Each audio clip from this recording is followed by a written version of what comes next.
ಮಾರ್ಗ ಅದು ನಮಗೆ ಗೊತ್ತು, ಅದನ್ನು ನೀವು ತೋರಿಸ್ಕೊಡ್ತೀವಿ. ನನ್ನ ಹೆಸರು ಅಕ್ಷತಾ ಅಂತ.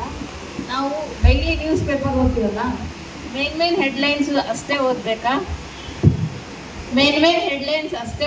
ಅಥವಾ ಆಳವಾಗಿ line to line ಓದಬೇಕಾ?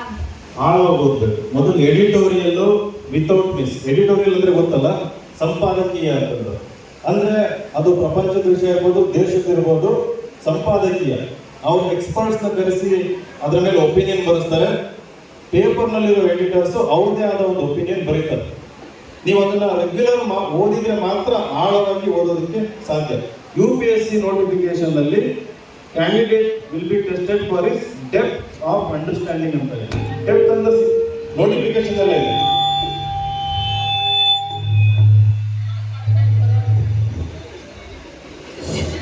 So depth ಅಂತ ನೋಟಿಫಿಕೇಶನ್ ಎಲ್ಲ ಇದೆ. ಕೇವಲ ಕಣ್ಣಾಡಿಸಿದ್ರೆ ಸಾಕಾಗಲ್ಲ, ಅದನ್ನ ನೋಟ್ಸ್ ಮಾಡಬೇಕು, ಅರ್ಥ ಮಾಡ್ಕೋಬೇಕು, ನೀವು ಓದಿರೋ ಥಿಯರಿಗೆ ಲಿಂಕ್ ಮಾಡಬೇಕು.